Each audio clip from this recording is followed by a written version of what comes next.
The forward operating base smelled like burning fuel and wet canvas. And a SEAL commander with blood on his sleeve burst through the briefing tent, shouting one question that froze every conversation in the room. "Any combat pilots here? I need a rotary wing aviator who's flown in mountain weather, and I need them in the next 6 minutes." Men in flight suits turned toward each other, shaking heads, muttering about grounded birds and weather minimums. And not a single eye drifted toward the quiet woman standing near the coffee urn in a faded olive jacket. She held her cup with both hands, the way you hold something to keep your fingers from trembling, and she did not raise her voice, because she had learned a long time ago that raising her voice never worked in rooms like this. But then the commander's radio crackled, and a voice on the other end called out a phrase, "Angel 6, status, over." And her shoulders straightened so sharply that her jacket pulled back, revealing a faded patch stitched at the seam, the silhouette of a black hawk over a jagged ridge, and beneath it a call sign in cracked thread. "Sable Actual." The commander saw it. He stopped breathing for a half-second. "Tell me honestly in the comments, should courage be judged by how someone looks standing still, or by what they prove when everything is falling apart?" Her name was Mara Ellison, and long before she ever wore a flight suit, she was the kind of child who lay flat on the cracked driveway of a small Colorado town with her arms stretched wide, pretending the wind moving across her fingers was lift. Her father was a diesel mechanic who fixed crop dusters on the side, and her mother taught 4th grade at the only school within 40 miles. And between the two of them, they raised a daughter who could name every fixed-wing aircraft that crossed the wide blue sky above the foothills before she was old enough to ride a bicycle without falling. She used to sit on the rusted hood of an abandoned Ford in the back lot of the airstrip, listening to the rotors of the medevac that came in once a month from Denver. And she would close her eyes and try to memorize the rhythm of the blades the way other children memorized lullabies. The first time someone told her aviation was not for her, she was 9 years old, and the man who said it was a county pilot her father respected. A thick-armed veteran named Hollis who flew spray runs over alfalfa fields in a beat-up air tractor. He laughed when she asked him how to fly, not cruelly, but in that easy, dismissive way grown men sometimes used to soften what they really mean. And he told her that flying was hard on a woman's nerves and harder on a woman's body, and that she ought to think about something steadier, something safer, something that did not break her hands or her marriage. She did not cry. She did not argue. She walked home along the gravel shoulder in the dust of his departing pickup, and that night she taped a hand-drawn picture of a helicopter to the inside of her bedroom closet door. And she wrote across the top in pencil 3 words that became the architecture of her entire adolescence. "Watch me fly." By 14, she was working weekends at the airstrip for free, sweeping hangar floors and washing windshields and reading every weather chart the old-timers would let her borrow. And by 16, she had passed her private pilot written exam with a score so high the examiner from Pueblo asked twice if she had cheated. She had not. She had simply outworked every assumption ever placed on her shoulders, and she had done it quietly, without complaint, because she understood already that the sky did not care who you were on the ground, only whether you respected the air enough to survive it. She enlisted on her 18th birthday, walked into the recruiter's office with a folder full of logged hours and a steady gaze, and asked the question that had lived inside her chest since she was 9 years old. She asked how a woman became an Army aviator. The first week of flight school broke people. Mara watched it happen to the loud ones, the cocky ones, the ones who came in with framed photographs of their fathers in dress uniforms and the assumption that the family resemblance would carry them. Flight school did not care about resemblance. It cared about checklists, about stick and rudder discipline, about the ability to absorb a torrent of information at 3 in the morning and recite it back at 6 with the calm of someone reading a grocery list. And it cared about whether you could sit in a centrifuge or a hypoxia chamber and not let panic eat your composure from the inside out. Mara learned that fear was not the enemy in aviation. That fear was simply data, and the trick was to listen to it without obeying it. The way you listen to a passenger who knows nothing about flying but talks the whole way to Denver. She failed her first emergency procedures evaluation. She had to recite, from memory, the immediate action steps for a hydraulic failure during a hover taxi, and her instructor pilot, a quiet warrant officer named Chief Reyes, watched her stumble over the 3rd step and wrote a single word on his clipboard. Unsatisfactory. She walked out of the simulator bay with her ears ringing and her hands shaking, and she sat in her car in the parking lot for 40 minutes before she could drive back to the barracks. And when she finally turned the key, she did not go home. She went straight to the simulator schedule board and signed up for every open slot in the next 2 weeks. She did not tell anyone. She did not post about it. She simply showed up again and again until the muscle memory of the procedures lived in her hands the way a song lives in a singer's throat. The physical standards humbled her in ways she had not expected. The flight suit fit differently on her frame. The helmet pressed against her cheekbones in a way that left bruises after long sorties. And the survival training in cold water made her question every decision she had ever made about her own body. But she also learned that the ground crew, the mechanics and fuelers and crew chiefs who worked 12-hour shifts in the heat, were the real backbone of every flight. And she made it a point to learn their names, to carry coffee out to the flight line before dawn, to ask questions and listen to the answers without interrupting. Chief Reyes noticed. He did not say so directly. But on the day she finally passed her check ride for the Black Hawk, he handed her a small folded patch with a hand-stitched call sign on it, the one his old crew had used in Iraq. And he told her that wings were not given. They were earned in the dark hours when nobody was watching, and that she had earned hers the right way. She wore that patch under her name tape for the rest of her career. Her first operational assignment was with a medevac company stationed at a forward base in eastern Afghanistan. And the moment she stepped off the C-17 onto the tarmac, she felt the temperature of the welcome before anyone said a word. The other pilots in the company were polite in the way that institutions teach men to be polite when they would rather not speak to you at all, nodding when she entered the briefing tent, sliding their chairs a quarter-inch when she sat down, asking her about her ride-alongs in stateside training as if her hundreds of logged hours were a hobby she had picked up to pass the time. Nobody yelled at her. Nobody insulted her openly.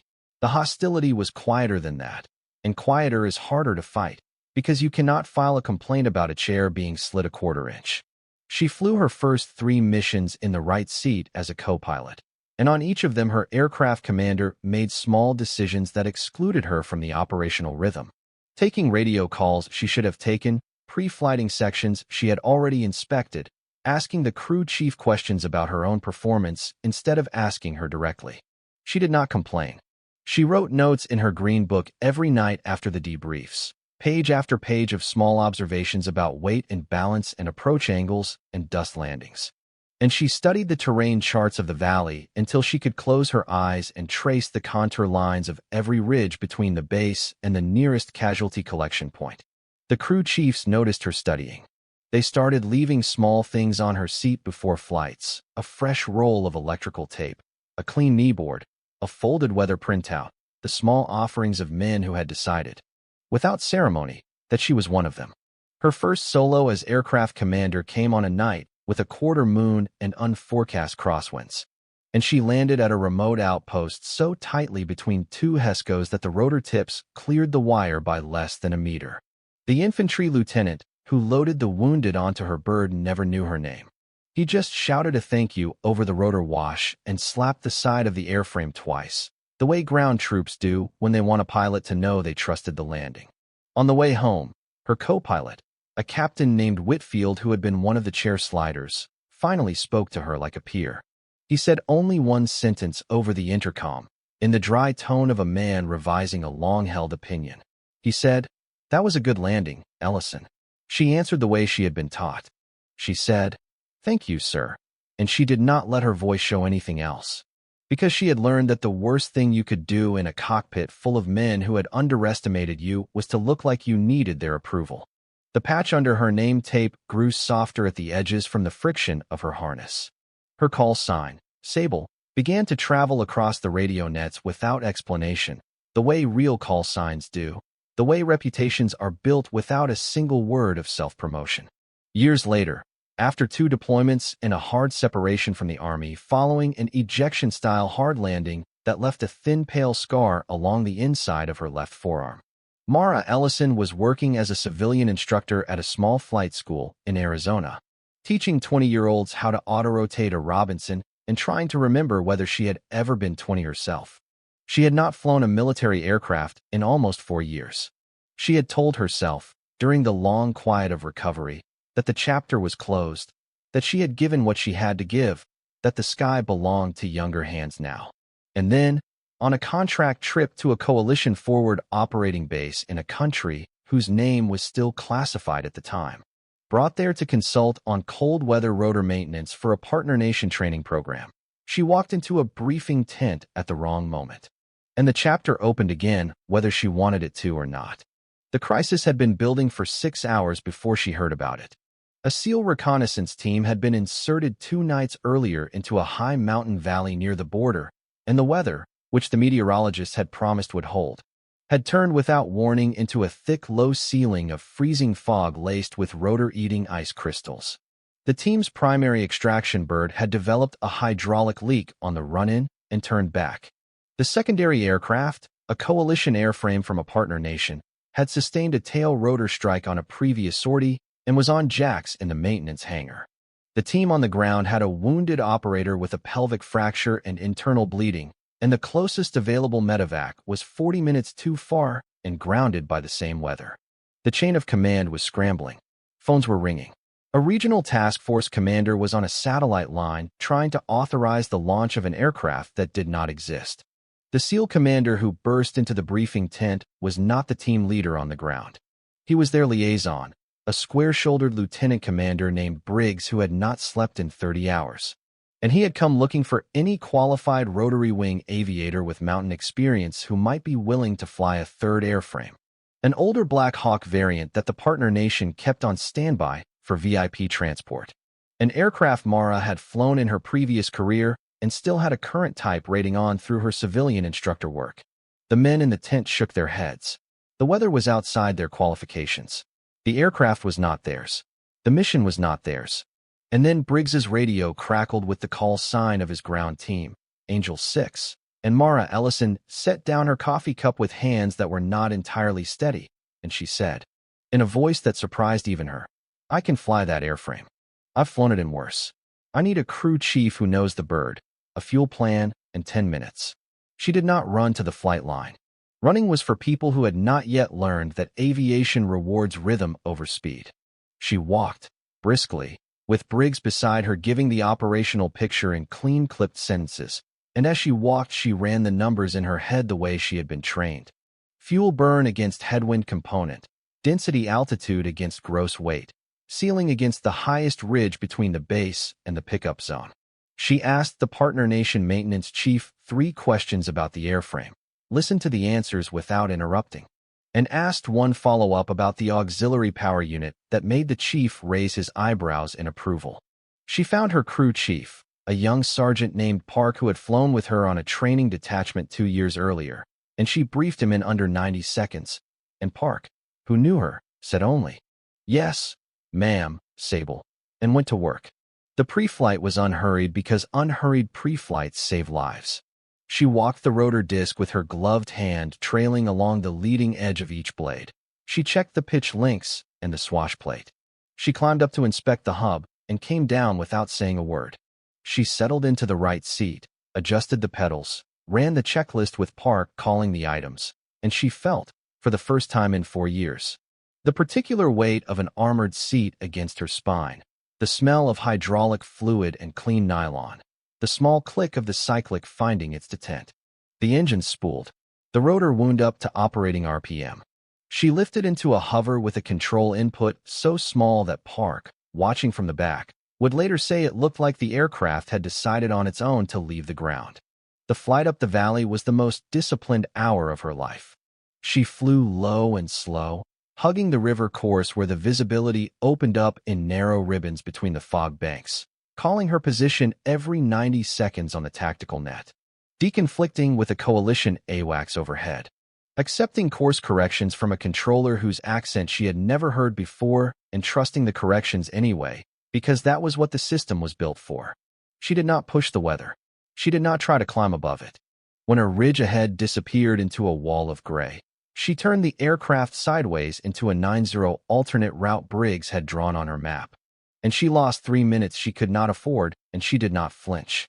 Fuel was a number. She watched the way other people watched their own heartbeat. At the pickup zone, She set the bird down on a saddle of frozen scree no wider than a city sidewalk, and Park talked her tail rotor clearance with the calm of a man reading a recipe. The team loaded their wounded operator in under 40 seconds. She lifted off, turned downhill into the wind, and flew home through the same gray ribbons she had come up through, and the wounded man lived. That was the only sentence anyone needed to write about the flight afterward, and it was the only sentence she ever wrote about it herself. The aftermath was not loud. There was no ceremony on the tarmac, no flashbulbs, no after-action briefing where a general pinned anything onto her chest. Because the mission had crossed 3 jurisdictions and a half-dozen classifications, and the kind of paperwork that made everyone involved agree, by quiet consensus, that the less said the better. But on the morning after the flight, when Mara walked into the dining facility for coffee, the room went still in a different way than the briefing tent had gone still the day before. The pilots who had shaken their heads at Briggs's question now stood up, one after another, and did not say anything at all. They simply nodded, the small soldier's nod that means I see you, I understand what you did, I will not pretend otherwise. Captain Whitfield was not there, of course, because that had been a different war and a different lifetime, but his ghost was in the room, and Mara felt him nodding too. Briggs found her later in the maintenance hangar, where she was helping Park button up the Black Hawk's cowling because old habits die slowly. He did not thank her in the loud way commanders sometimes thank people for cameras. He stood at a respectful distance, his hands in his jacket pockets, and he said only that his team had asked him to pass along a message. That Angel 6 wanted Sable Actual to know that they would fly with her any day, in any weather, on any continent, and that they would buy her coffee for the rest of her life if she ever came through their neck of the woods. She laughed, a small tired laugh, and she told him to tell them she preferred tea, and the conversation ended there, the way conversations between professionals usually end, with respect and without ornament. She went back to Arizona. She went back to teaching 20-year-olds how to auto-rotate a Robinson. She did not put the patch from Chief Reyes on her civilian flight jacket, because the patch was not for show, and she did not tell the story of the flight to her students, because the story was not the lesson. The lesson was the pre-flight, the checklist, the slow, careful walk around the rotor disc, the willingness to turn sideways into a 90 alternate route when the ridge ahead disappeared. The lesson was that the people who serve best are almost always the people you would walk past in a coffee line, and that a real call sign is not a name you announce. It is a name other people speak about you when you are not in the room. Mara Ellison knew this. She had always known it. She poured her coffee, she taped her checklists to her kneeboard, and she kept flying, quietly, because that was what the work had always asked of her, and she had always answered. There is a particular kind of strength that does not announce itself, and it lives, more often than the world admits, inside women who have spent their entire lives being told that the sky is not for them.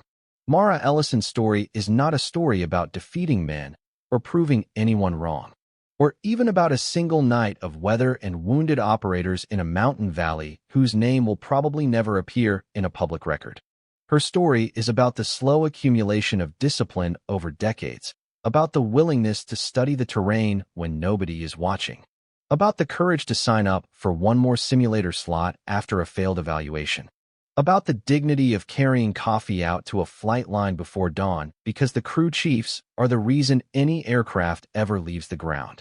Her story is about what happens when a woman is underestimated in a male-dominated room and chooses, again and again, not to argue, but simply to be ready when the moment comes. What she learned, and what her life teaches anyone willing to listen, is that real service is never about the applause that follows the flight. It is about the checklist before the flight, the calm voice on the radio during the flight, the quiet walk back to the maintenance hangar after the flight to help button up a cowling because Park is tired and the work is not finished until the work is finished. Military women who fly do not fly to be seen.